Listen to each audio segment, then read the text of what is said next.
Leche Milex, la de los que saben de leche, les presenta el siguiente programa. 3 puntos de vista enfocados desde una misma perspectiva. Temas de actualidad vistos a través del lente espiritual. Hablemos con Miguel Jacín, Ricardo Vidal y Raúl Rizic en Tertulia por 3.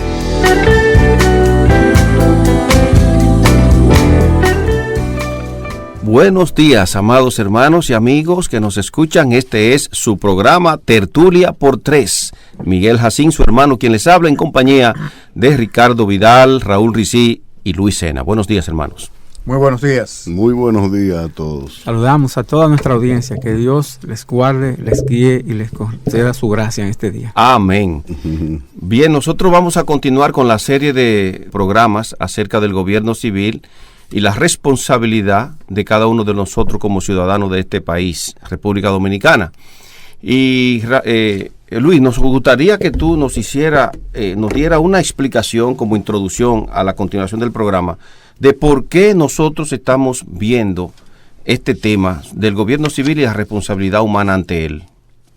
Sí, bueno, es importante reconocer que a través de la historia del cristianismo, a través de la historia de la iglesia, hemos aprendido que la esfera política es la esfera que protege al cristianismo y a la fe. La esfera política. La esfera política. Eso Cuando es los cristianos celosamente no verifican y ponen guardia sobre la esfera política, el enemigo de Jesucristo, Satanás, levanta hombres y los coloca en la esfera política para contrariar y oponerse a los propósitos de Dios en esa generación. Eso es lo que ha pasado en Estados Unidos, Luis. Sí, y en Europa, y está pasando, se está infiltrando en el resto de los países. Entonces, los cristianos, cuando han tenido madurez y claridad de el concepto bíblico del reino de Dios y del señorío de Jesucristo, han tomado iniciativa para ocupar la esfera política, para salvaguardar los intereses de Jesucristo y que el discipulado y evangelización de la nación pueda realizarse en un marco justo como el Evangelio propone el orden para la sociedad. ¿En qué época, Luis, los cristianos habían tomado la posición en el gobierno civil, posiciones importantes y por eso la sociedad estaba permeada por los valores morales de Dios? ¿En qué época? Bueno, a partir de los años 30, es decir, cuando el Señor Jesucristo termina su ministerio, hasta el año 400, ya se comienza a ver en la iglesia primitiva una influencia social, pero el cristianismo era todavía minoría perseguida. Debemos hablar de los tiempos a partir de la Reforma protestante del siglo XVI, cuando en Europa vemos un resurgir del cristianismo a niveles de impactar toda la sociedad, y una de las áreas que ellos ocuparon con mayor intención fue la esfera política. Es decir, que el gobierno de la iglesia, el gobierno bíblico de la iglesia, sus principios debían reflejarse en el gobierno de la sociedad. No política por política, sino política porque era un área de la cultura que debía estar bajo el gobierno de Jesucristo. Entonces el principio general es: todas las áreas deben estar bajo el gobierno de Jesucristo. No todas las áreas tienen la misma prioridad. Es decir, la sociedad puede verse como una ciudadela, ¿verdad? Como una ciudad-estado que tiene murallas y tiene puertas. La esfera política es una puerta que hay que proteger porque por ahí pueden entrar los enemigos, y una vez que estén dentro de la ciudad, es decir, influenciando la cultura en contra de Jesucristo, la labor de discipulado va a ser más difícil.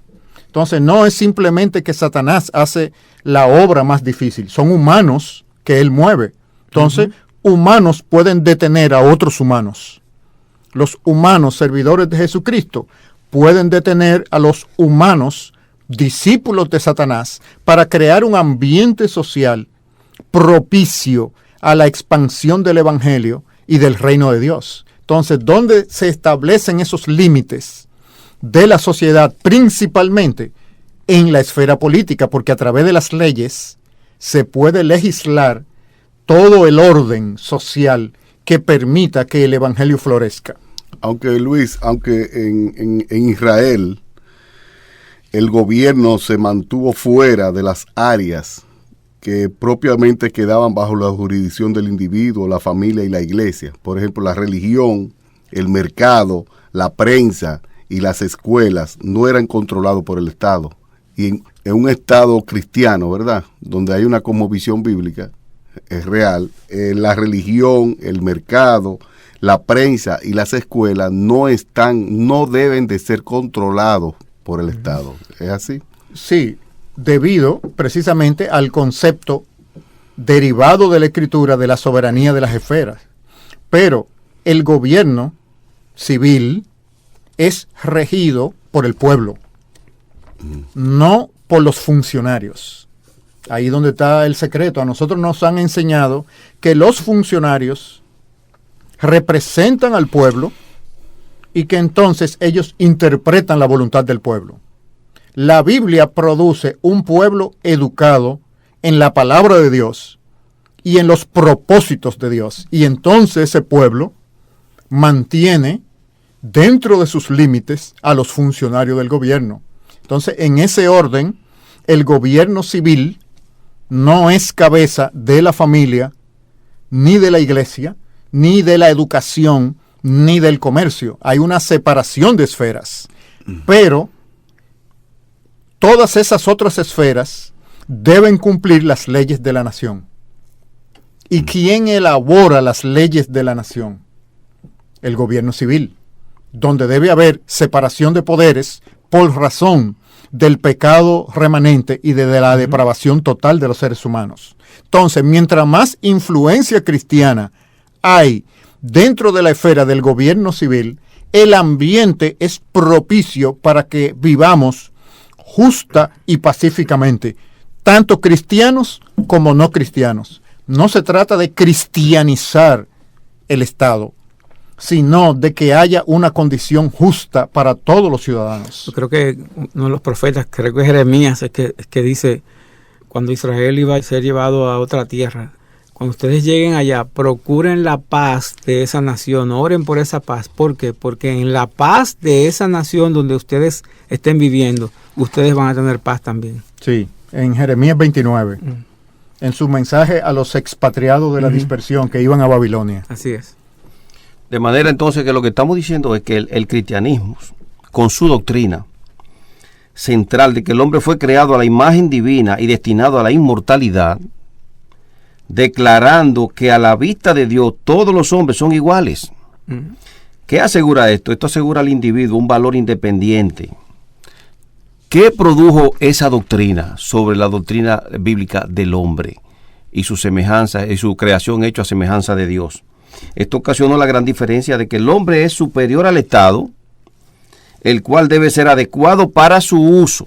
Es decir, el Estado adecuado para el uso, para servirle al hombre, no el hombre al Estado.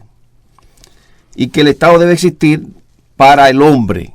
Que la justicia, protección y el bien común, oigan bien, justicia, protección y bien común, deben ser el propósito del gobierno.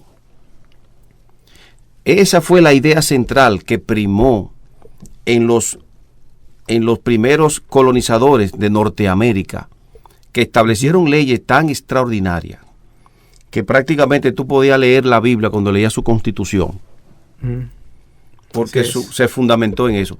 Y resulta, se fundamentó en la palabra de Dios. Oye, por algo llegó a ser esa nación. Y eso exactamente. No llama la atención de que no ha existido, que sepa yo, en la historia, una nación tan poderosa que verdaderamente rigiera el mundo completamente como los Estados Unidos de Norteamérica.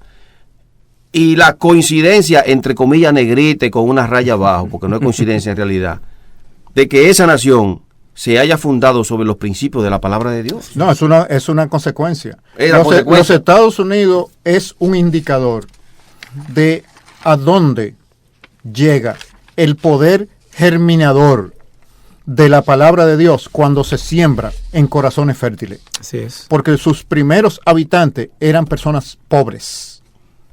Fueron campesinos, principalmente discípulos de los puritanos en Inglaterra, que fueron a buscar un lugar donde adorar lejos de la influencia de la iglesia anglicana. Los dueños de los contratos en la colonia eran personas acomodadas, pero los trabajadores que vinieron para ocupar eran personas pobres. Entonces, ¿dónde estaba su principal activo? En su mente, en su cosmovisión. Amén. Ellos entendían el cristianismo en la línea y la perspectiva del cristianismo reformado de Ginebra. Esto es el calvinismo, que simplemente organiza la enseñanza de las Escrituras de una manera fácil de comprender, pero completa, sin dejar grietas. Y al ser tan completa, ellos en su mente tenían la idea de lo que era una nación libre, una nación próspera, una nación justa, y eso lo llevaron a cabo. Entonces vemos que la base, la plataforma es el pueblo. Un pueblo educado en los principios de la palabra de Dios para la realidad de la vida garantiza una nación sólida. Un pueblo ignorante, entonces, es la base para que el liderazgo saque ventaja, el liderazgo de todas las esferas, de todas, religiosa, educativa, política, saque ventaja de los más débiles. O sea que la sabiduría de Dios es grande. ¿Qué hace Dios? Amén. Educa a la masa y le pone una responsabilidad a la masa para que delante de él cumpla sus propósitos, y eso balancea la mezcla de la sociedad. El comunismo trató de sustituir las estructuras dominantes por un proletariado que cuando subió al poder lo que hizo fue que creó otra estructura aristocrática del Partido Comunista. ¿Por qué? Porque esa era una revolución con características ateas, no tomando en cuenta a Dios. Así es. La sabiduría de Dios es empoderar a las masas a través de la transformación del corazón, Amén. pero dándoles una obligación santa de cumplir los propósitos de Jesucristo, no sus propios intereses. Y esa es la semilla que ha dado como resultado esa gran nación. Cualquier nación del mundo, incluyendo la República Dominicana, si se siembran los principios de la palabra de Dios a nivel del corazón de las masas, con una perspectiva completa y cabal, no dejando huecos, sino una totalidad del señorío de Jesucristo, la nación dominicana prosperaría a los niveles de los Estados Unidos y aún más allá. Pero las escuelas, Luis, y es bueno que tú expliques esta parte, las escuelas no estaban en manos del Estado, fueron fundadas por organizaciones privadas, por grupos. Por la población en sí. Por la población. Sí, porque el secreto, los fundadores de los Estados Unidos entendieron una idea, que es a través de la educación que se produce el tipo de ciudadano que en la próxima generación ocupará los lugares de autoridad y también los lugares del pueblo llano. Si la educación está en manos públicas, la educación pública va a producir el tipo de ciudadano que el sistema político necesita para mantener su status quo. Por eso, la concepción de ellos era que la educación, como responsabilidad primaria de los padres, cuando necesitaran ayuda para los niveles superiores, debía ser de parte de la sociedad civil, no del poder público y del gobierno civil, porque el gobierno civil educaría un tipo de ciudadano para que fuera un súbdito de una monarquía.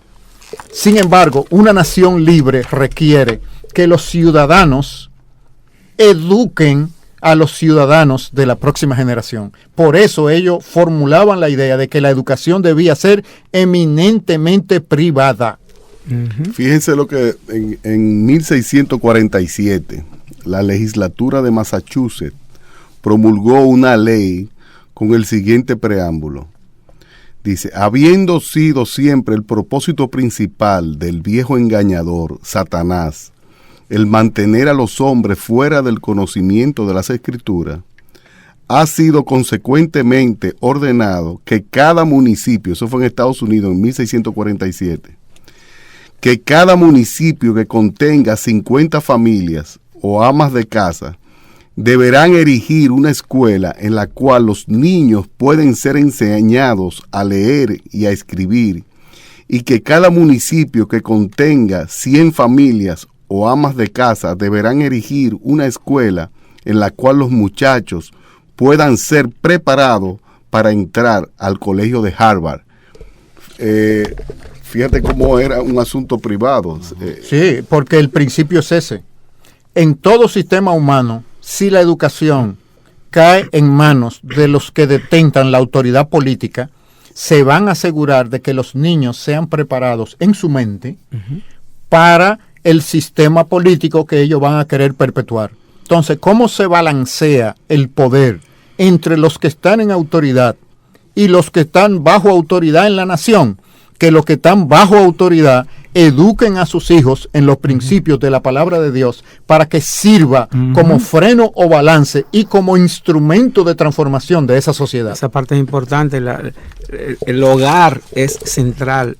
El hogar es el principal responsable, los padres. Estoy recordando precisamente en eso que tú dices, el caso de Daniel y sus 3 amigos en Babilonia. Eso fue lo que hizo el Estado, tomarlos y prepararlos a ellos. Fue el Estado allá en Babilonia que los instruyó, pero ¿qué fue lo que salvaguardó a Daniel y a sus 3 amigos? Bueno, la instrucción que recibieron desde niños en sus hogares.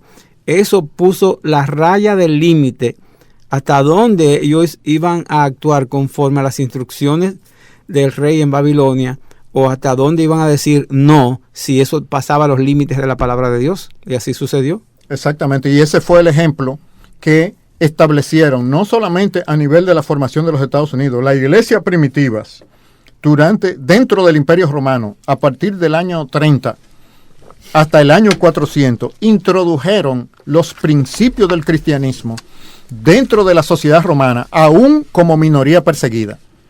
No es cierto entonces que la predicación pública a las masas es la base para la transformación cristiana de la sociedad. Lo es, primero, empezando en el hogar. Amén. Así es. Y a través del ejemplo y la influencia personal de una persona sobre la otra. A pesar de ser minoría perseguida y de no tener iglesias públicas y reunirse en catacumbas y a escondidas, los cristianos ejercieron una gran influencia en las estructuras sociales y políticas del Imperio Romano.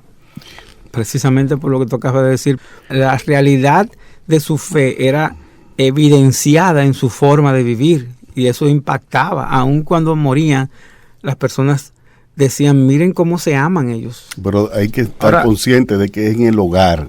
Sí. Es desde el hogar que sale la sociedad, que sale todo. Es desde el hogar y sale el gobierno civil. Incluyendo la cultura política y el gobierno civil, las ideas de gobierno. Porque hay una cosa, es la idea de ser gobernado opresivamente que crea las estructuras para que surjan gobiernos opresivos. Es la idea de ser gobernado con libertad en el hogar que crea una masa de gente con libertad en su mente. Sí. Por eso vemos que algunos de los más grandes líderes y pensadores de Norteamérica, no solamente de esta era, sino de los años recientes, fueron primordialmente educados en el hogar. Así Esto incluye hombres como George Washington, Thomas Jefferson, James Madison, Benjamin Franklin, Noah Webster, Abraham Lincoln, Thomas Edison, Alexander Bell y muchos más. El sector privado, el hogar también, y la iglesia educaban a la mayoría de los alumnos. Pensaba que de ahí quizás salió ese decir, que la mano que mece la cuna es la que gobierna el mundo. Así es. Sí, así mismo. Así mismo. Mira, yo quiero hacer una pregunta, pero ya estamos a punto de ir a una pausa y la voy a dejar en el aire para que la abordemos en la próxima sección. Y es, estaba meditando mientras ustedes hablaban. Hay una escasez bien grande de la predicación sobre este tema en las iglesias. Es cierto que lo que ustedes dicen en la familia es el principal responsable de formar al ciudadano, en términos generales. Sin embargo, la Biblia asigna un papel fundamental y claro a los pastores de las iglesias, en Efesios 4:11 en adelante, para que preparen y equipen a los santos para la obra del ministerio. Y ese término obra es muy amplio. No es para evangelizar, es para la obra, en términos generales. Eso es otro tema. El punto es, primero, yo veo una escasez muy grande de este tipo de predicación, de este tema, en las iglesias. Y por lo tanto, yo creo que no debe sorprendernos que el tipo de ciudadano o el tipo de creyente ciudadano que están saliendo de las iglesias los domingos hasta el otro domingo, actuemos como estamos actuando, sin prácticamente tener un impacto determinante en la sociedad, porque aunque es una responsabilidad de nosotros, sin embargo, no estamos capacitando adecuadamente con estos principios de libertad a los miembros de nuestras iglesias. Pero no sé qué le parece a ustedes, pero en la próxima sección vamos a abordar este punto. Así que entonces mueva del dial porque en breve volvemos. Usted está escuchando Tertulia por Tres, gracias a Leche Milex, la de los que saben de leche. Por nada estéis afanosos, sino sean conocidas vuestras peticiones delante de Dios, con acción de gracias. Un mensaje de Radio Eternidad.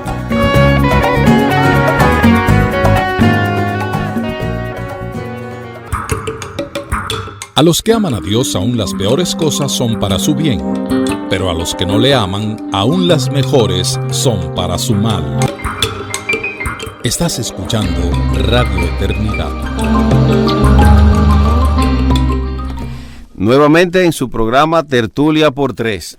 Nosotros dejamos una pregunta en el aire, en el espacio pasado. ¿Por qué? En palabras sencillas, ¿por qué este tema no se predica desde los púlpitos?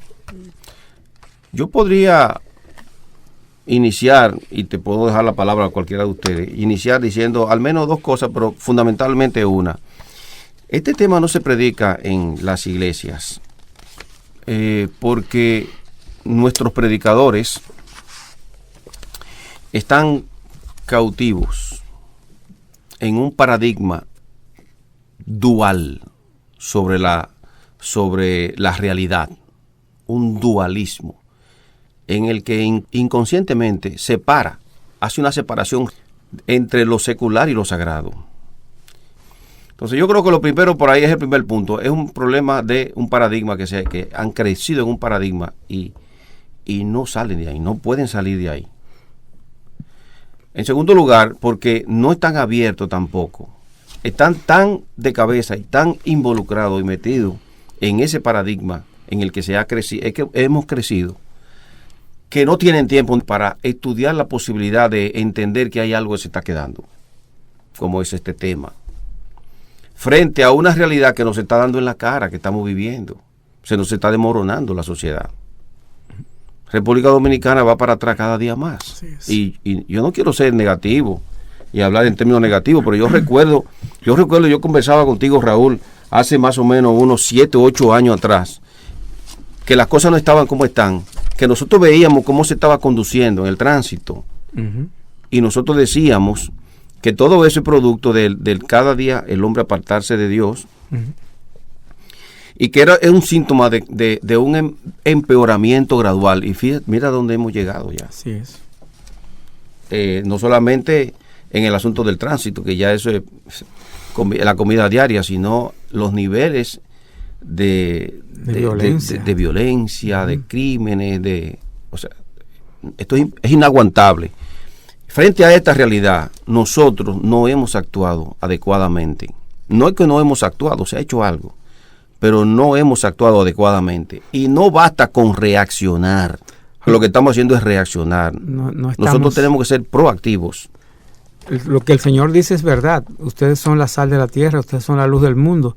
Entonces, si la sal preserva, si la luz alumbra, Y en un país como el nuestro, donde se dice que hay tantas personas cristianos, no se está viendo el efecto de la sal y la luz.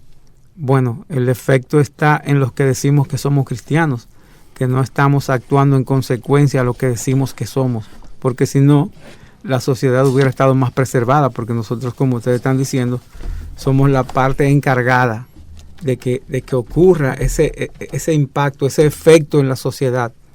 Como dice la Biblia, que para que los hombres vean vuestras buenas obras y glorifiquen a vuestro Padre que está en los cielos. Sí, debemos recordar que la iglesia es sal y luz cuando actúa como iglesia, no simplemente por una identidad. Nosotros debemos recordar que en la historia del pueblo de Dios, el pueblo de Dios muchas veces se apartó de las normativas del pacto y trajo consecuencias graves para la sociedad y para ellos mismos. Entonces, la iglesia en una generación determinada puede actuar como sal que ha perdido su sabor.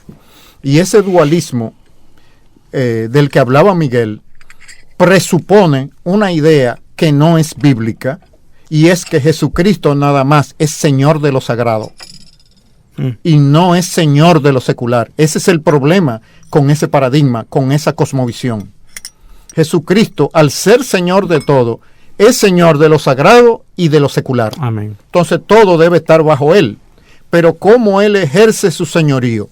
A través de sus discípulos, a través de sus Amén. seguidores. Él llama a personas, las transforma y las envía a todos los sectores de la sociedad, no nada más de la iglesia. Entonces, al no estar enviando discípulos de Jesucristo a la esfera del gobierno civil, de la política y de la educación, lo que ha sucedido en la civilización de Occidente es que se le ha extraído la influencia cristiana a sociedades que fueron establecidas bajo los principios del cristianismo, y por eso nosotros estamos mirando esa decadencia, sobre todo durante el siglo XIX, XX y lo que va del XXI.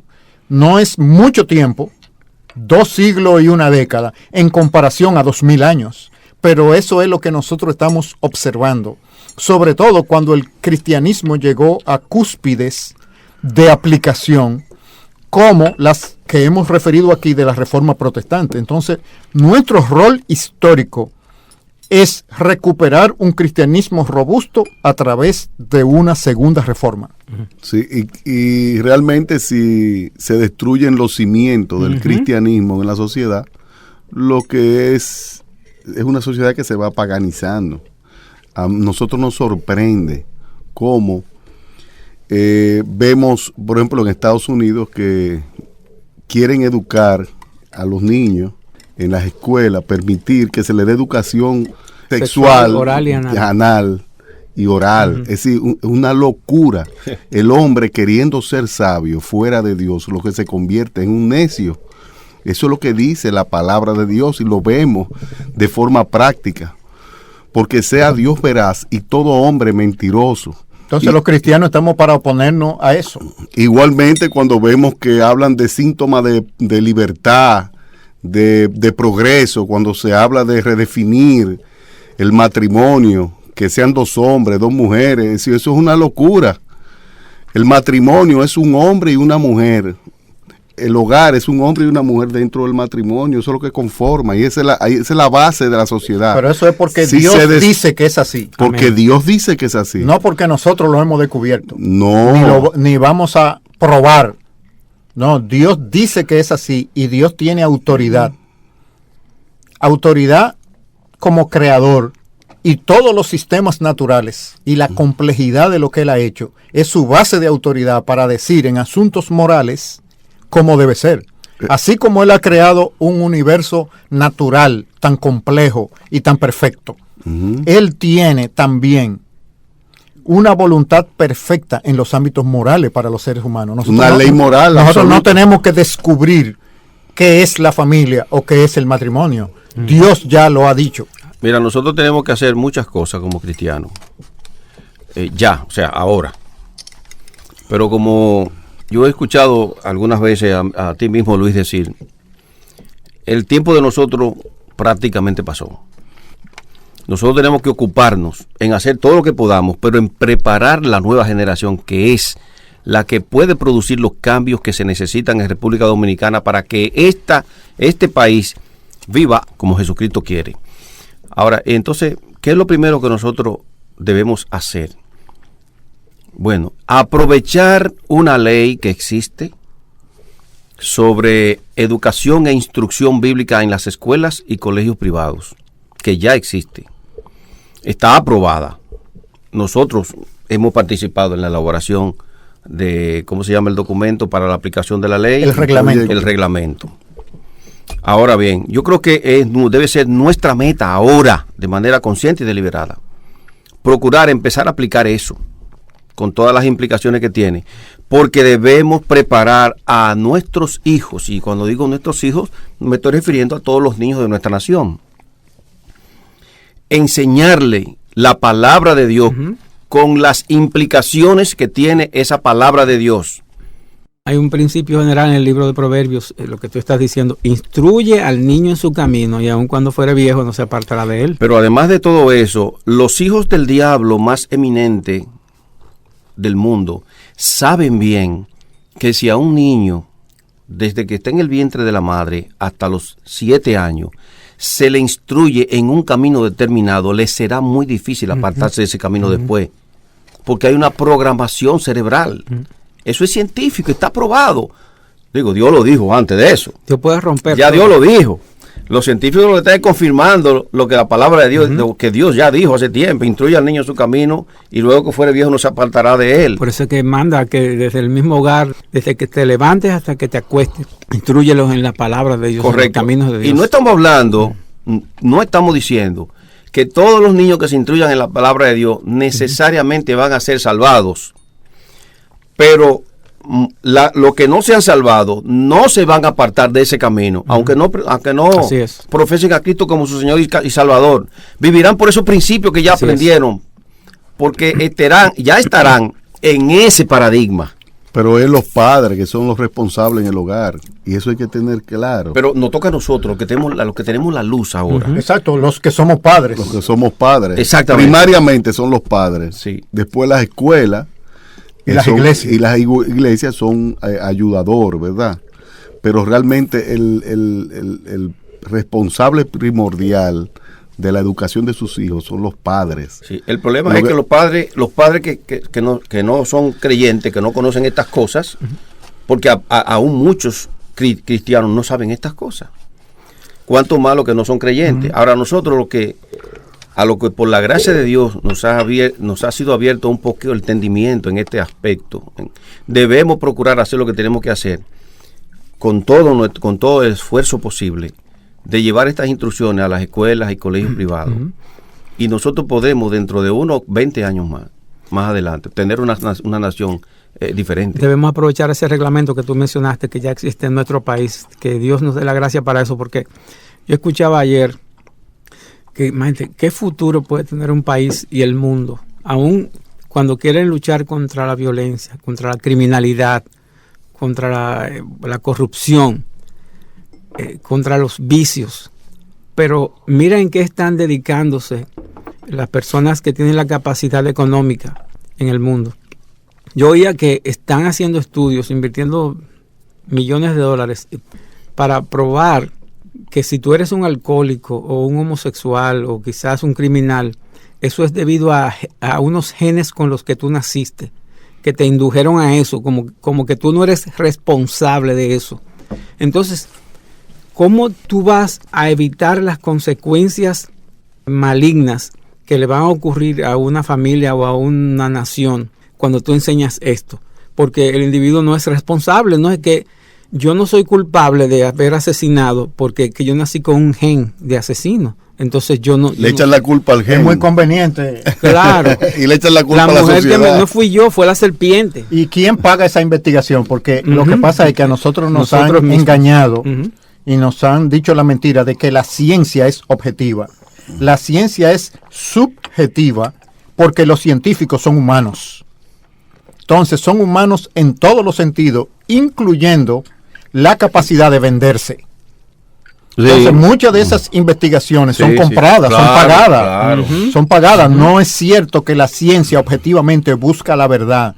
No. Busca lo que le conviene a los más poderosos. Entonces, una estrategia de ese movimiento del desarrollo de la homosexualidad y todas las prácticas paganas relacionadas con la sexualidad se está reforzando no solamente mediante los medios de comunicación y las artes, sino también utilizando a la ciencia, pero comprando la ciencia para que diseñe experimentos que conduzcan a lo que se quería probar. Así mismo. Es decir, formular hipótesis y escoger un proceso que demuestre la hipótesis que tú tenías, no un proceso abierto y objetivo. La ciencia no es objetiva. Y la subjetividad entra a la ciencia a través del científico, que es un humano, Así que sí. tiene una cosmovisión y que tiene intereses y que tiene un pecado. Entonces, todo eso lo hace proclive a servir a intereses. Y cuando el hombre, queriendo ser sabio, fuera de Dios, sabemos que por la palabra que es un necio. Cuando el hombre viola los valores absolutos de Dios, la ley moral de Dios, es para su destrucción. Cuando el hombre quiere rediseñar, diciendo que la familia pueden ser 2 hombres, 2 mujeres, lo que está haciendo es violando los valores absolutos de Dios, la ley absoluta de Dios, que dice que es un hombre y una mujer dentro del matrimonio. Entonces, ¿qué sucede? Que el hombre cae dentro de sus preferencias personales, aparta a Dios de su vida, aparta los valores morales de Dios y cae dentro de sus preferencias personales. Y entonces, ¿sabe lo que sucede? Que entonces todo será permitido y la sociedad irá de mal en peor. Vendrá el caos y la destrucción, porque vendrán hombres que le gusta violar los niños, producto del pecado. Este es un mundo caído. No por ningún gen. Otro le gustará estar con animales, otro le gustará tener varias mujeres, la poligamia, el incesto. Y si caemos en las preferencias personales, estamos abriendo ya la compuerta de la inmoralidad y de la aberración en una sociedad. ¿Y quién va a criar a nuestros hijos en los hogares?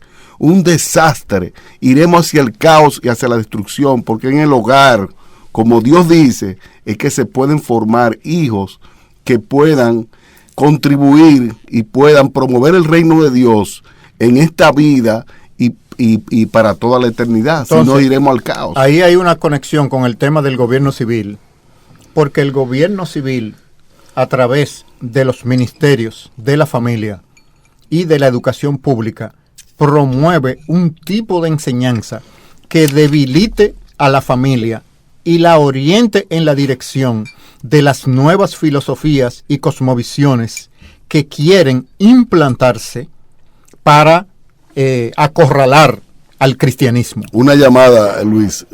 Buenos días, mi hermano. Buenos Buenos días. días, Carlos Pérez de este lado, varón. Sí. Adelante. No, hermano, yo creo que lo primordial es que los padres deberían ya de sumirse a Cristo, porque yo me baso a Hechos 16:31, donde el Señor dice: cree en el Señor Jesús y serás salvo tú y tu casa. O sea, cuando un padre no es temeroso de Dios, pues los hijos tampoco van a ser temerosos de Dios y pueden venir los problemas a la casa. Yo creo que en eso, el pastor Otto en mi iglesia, que estaba de visita, dijo que una madre, un joven, transeúnte, se volvió transeúnte y adicto a las drogas, porque las madres lo entregó desde niño. Oye, lo entregaba a la sexualidad, lo vendía, como quien dice, y todas esas cosas ocurren en el mundo del pecado, mi hermano, y tenemos que buscar de Cristo, que es lo principal, Amén. hermano. Gracias, hermano. Okay. O sea que lo que nosotros estamos hablando es la madurez y profundidad de ese encontrar a Cristo. Porque encontrar a Cristo puede ser tan superficial que nosotros nos dejemos llevar por cualquier viento de doctrina y la estratagema de hombres que usen con astucia el error. Y eso es lo que estamos mirando, cómo la iglesia en nuestra generación se ha dejado embaucar por la mentira de que hay separación en las áreas de la creación entre el área secular y el área sagrada. Eso es una idea mentirosa que la iglesia en general ha comprado, se ha concentrado en el área religiosa espiritual y ha dejado el resto de la sociedad sin la influencia de la palabra de Dios. A nosotros nos toca recuperar ese camino perdido. Como dice en el Evangelio de Juan, en el principio era el verbo, y el verbo era con Dios, y el verbo era Dios. Dice, y sin él, nada de lo que ha sido hecho hubiese sido hecho. Tenemos otra llamada, Raúl. Sí. Adelante, buenos días. Buenos días, hermanos. Sí. Mire, mi hermano, a mí me preocupa mucho la situación política que se está viviendo la nación a través de las edades, de la existencia de nuestra nación, porque nosotros los creyentes hemos odiado la política, pero realmente esto se estaría poniendo la mano de Dios y orando para que lleve hombre probo y temeroso de Dios a la esfera política, a los altos mandos, a la presidencia, en los líderes también, senadores y diputados y regidores, y se lograría con el poder y la ayuda del Señor todas estas cosas. Y otra cosa sería muy diferente cuando llevaríamos gente a la presidencia que teman a Dios, que tengan temor de Dios en su corazón. Así Gracias, es, hermano. Y la garantía de que eso funcione es que haya temor de Dios en el pueblo. Así es. Porque si los líderes son cristianos y el pueblo no teme a Dios, la corrupción remanente en los líderes va a hacer que trabajen para sus propios intereses y no para Jesucristo. Y quien debe salvaguardar y mantener los límites del gobierno civil, sean cristianos o no, es el pueblo. Porque los líderes políticos son representantes del pueblo. Ellos no están en esas posiciones por lo que ellos creen, sino para representar los intereses y la voluntad del pueblo que los eligió. Otra llamada. Buenas. Buenos días, adelante, buenos días. Lo que quería decirle es que ese caso, yo lo he visto, significa que la crianza es por el hogar. Sí. Los consejos que le da a los padres, a los hijos, eso mismo ellos aprenden. Conozco un caso que lo que pasa es jugar los niños, las niñas, la mamá y el papá. Ellos hacen lo mismo que hacen los padres. Lo mismo que hacen, entonces, ese caso que yo conozco, cuando la aconsejé a la madre, ella me dijo que en su iglesia le hablan mucho de eso, sobre la sexualidad en la iglesia. Y le estoy diciendo que ella es la madre, que es ella que tiene que comenzar con sus hijas, no es la iglesia no educa, sino que su iglesia tiene su función, ¿no? Sino eso es los padres en el hogar, repetírselo todos los días, la palabra como si fuera la palabra del Señor, para que no se le olvide nunca. Hasta en el camino de la escuela uno se lo va explicando. Mira esto y esto y eso es malo, eso no debe ser. El Señor hizo hombres y mujeres. El Señor no hizo mujer con mujer ni hombre con hombre. Eso es pecado. Así es. Gracias, hermana, por su participación. Como decía la hermana, realmente los principales responsables son los padres. La iglesia nos ayuda, y como tú mencionabas ese texto, de que la función de la iglesia es equipar a los cristianos para que nosotros, los cristianos, hagamos la obra. O sea, no es la iglesia la responsable de nuestros hijos, somos nosotros. La iglesia es una gran ayuda, es un regalo de Dios, es una gran familia. Pero a cada uno de nosotros que Dios nos va a pedir cuenta de nuestros hogares. Sí, a los pastores dice que ellos velan por vuestras almas como quienes han de dar cuenta. Pero ellos no van a dar cuenta por mi hogar, soy yo que voy a dar cuenta. Y además, entonces, el gobierno civil, a través de las leyes que regulan la familia y la educación, disipula a la nación con conceptos no bíblicos. Ahí donde está la advertencia. Exactamente. Es decir, la familia es penetrada con ideas y prácticas que no vienen de la palabra de Dios. Sí. Y si los cristianos en sus familias no practican estos principios y lo enseñan a sus vecinos, entonces la esfera política adopta una cosmovisión y prácticas culturales contrarias a las enseñanzas de Jesucristo. Por eso es que la esfera política debe ser protegida por los cristianos. Y la manera de ser protegida es teniendo centinelas adentro. Es decir, dentro de la masa de los funcionarios políticos se necesitan cristianos leales a Jesucristo, no leales a sus propios intereses. Amén. Por eso tenemos una sociedad hoy en día plagada de hedonismo, de consumismo, de idolatrías de todo tipo, de mucha pornografía en la televisión, de hogares deshechos, muchos divorcios, de niños que están siendo totalmente desatendidos por sus padres y los padres en un gimnasio. Realmente hay mucha maldición. Pero le digo algo, esa maldición solamente la puede romper el Hijo de Dios, Cristo. La sangre de Cristo. Amén. Que Dios le bendiga a todos. Amén. Este programa fue patrocinado por Leche Milex, la de los que saben de leche.